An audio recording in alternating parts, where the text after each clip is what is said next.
విశాఖలో కాంగ్రెస్ నేత Rajya Sabha MP KVP Ramachandra Rao మీడియాతో మాట్లాడుతున్నారు. ఏమంటున్నారో లైవ్ లో చూద్దాం. పరస్పర నమ్మకాలు లేక మాకు కొంతమంది వాళ్ళ వల్లనే మొత్తం నడుస్తూ ఉందనే ఒక తెచ్చుకోవాలనే ఒక కోరికతోటి వారి ఉద్దేశాలు మంచి అయినా మాకు ఒక స్ట్రాటజీ లేక మాలో సిన్సియారిటీ ఉన్నా ఆ రోజున మేము సక్సెస్ కాలేకపోయాము. ఈవేళ అందుకని మేము మా దగ్గర నుంచి మార్గదర్శకత్వం మీకు యువతకి అప్పచెప్తున్నాం. మీరు తీసుకోండి లీడు, మేము మిమ్మల్ని అనుసరిస్తాం. ఆంధ్ర రాష్ట్ర ప్రయోజనాలు సిద్ధించే వరకు మన గత అనుభవాన్ని సమైక్య రాష్ట్ర ఉద్యమంలో జరిగినటువంటి అనుభవాలను మనం గుర్తులో పెట్టుకొని వాటి నుంచి పాఠాలు నేర్చుకుంటూ ఈసారి తప్పనిసరిగా మనం విజయవంతం అవుతామని ఆంధ్ర రాష్ట్ర యువతని వారి యొక్క భవిష్యత్తుని మనం కాపాడుకోగలుగుతామని పూర్తి నమ్మకంతో మీ అందరికీ మరొకసారి విజ్ఞప్తి చేసుకుంటూ సెలవు తీసుకుంటున్నాను.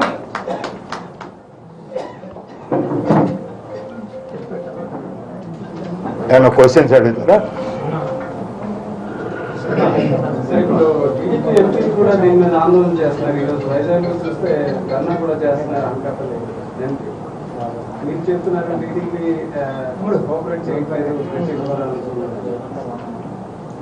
ఈవేళ నాకు తెలిసినంత వరకు నా ఇన్ఫర్మేషన్ ఉన్నంత వరకు ఈవేళ టీడీపీ ఎంపీ చేస్తూ ఉంది స్థానికమైన సమస్య గురించి, వైజాగ్కి రైల్వే జోన్. ఆ విషయం నేను మాట్లాడాను, చాలా ఖచ్చితంగా మేము యాక్ట్లో పెట్టాం. అసలు దాని గురించి ఆందోళన చేయాల్సిన పరిస్థితి రావటమే దురదృష్టం. అదే చెప్తున్నాను, 3 సంవత్సరాల కిందట పార్లమెంట్లో యాక్ట్లో పాస్ అయిన రైల్వే జోన్ ఇంతవరకు ఇవ్వకుండా దాని గురించి మాట్లాడాల్సి రావటమే చాలా దురదృష్టకరమైన విషయం అని నేను చెప్తా ఉన్నాను. నేను చెప్పాను ఇంతకుముందే అమెరికా మనవి చేసుకున్నాను. శాస్త్రీయబద్ధంగా రాష్ట్ర విభజన జరగలేదు, దాని నిమిత్తం వల్ల ఈరోజు రాష్ట్రం ఈ రకంగా ఉన్నట్టు పదే చంద్రబాబు నాయుడు కాంగ్రెస్ పైన విమర్శిస్తున్నారు సార్. ఖచ్చితంగా నేను చెప్తా ఉన్నానండి, ఈ విషయంలో కాంగ్రెస్ పార్టీ కంటే ఎవరికైనా ఎక్కువ ఈ విషయంలో వాటా ఉందంటే చంద్రబాబు నాయుడు గారి పార్ట్నర్స్ అయిన బీజేపీకే ఉందండి. ఆ రోజు శాస్త్రీయబద్ధంగా విభజన జరగట్లేదనే విషయం వీళ్ళకి తెలియదండి. ఏం చేస్తున్నారండి వీళ్ళు పార్లమెంట్లో? ఆ రోజు వీళ్ళు చెప్తారే మా వల్ల జరుగుతూ ఉంది విభజన, మేము చేయిస్తా ఉన్నాం ఈ విభజన అని ఆ రోజు వీరు చెప్పినప్పుడు, ఆ రోజు మన్మోహన్ సింగ్ గారు పార్లమెంట్లో మాట్లాడినప్పుడు 20 ఫిబ్రవరిన 18 ఫిబ్రవరిన లోక్సభలో పాస్ అయినప్పుడు, 20 ఫిబ్రవరిన రాజ్యసభలో పాస్ అయినప్పుడు కేవలం బీజేపీ కాదండి దీన్ని పాస్ చేయడానికి కారణం ఎవరండి? ఏ ఒక్క కాంగ్రెస్ వాడు, ఇక్కడ కూర్చున్న వాళ్ళలో ఎవరైనా కానీ, లేకపోతే ఏ ఒక్క కాంగ్రెస్ వాడు, ఈ రాష్ట్రానికి సంబంధించిన కాంగ్రెస్ వాడు ఎవడైనా సరే రాష్ట్ర విభజనకు ఒప్పుకున్నారండి? బీజేపీ వాళ్ళు కదండి. ఆ రోజు పార్లమెంట్లో మమ్మల్ని అందరినీ కొట్టడం కూడా చేశారు.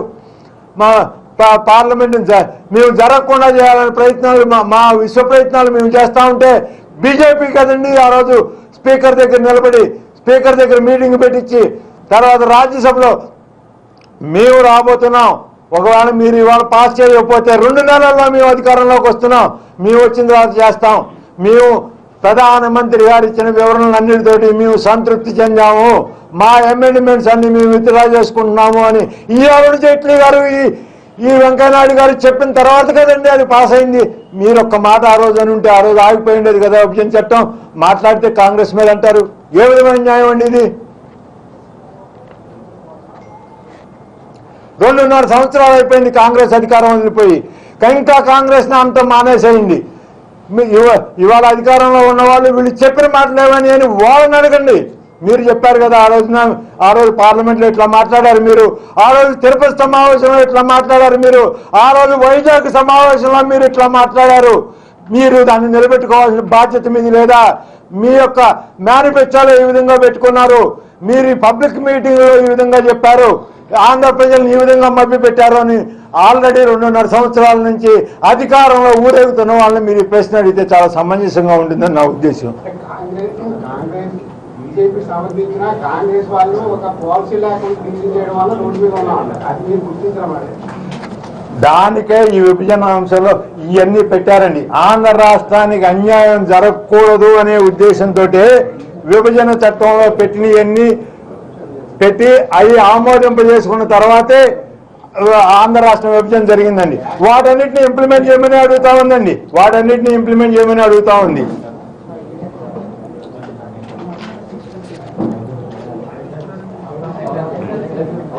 దీనికి కేవీపీ గారు సుదీర్ఘంగా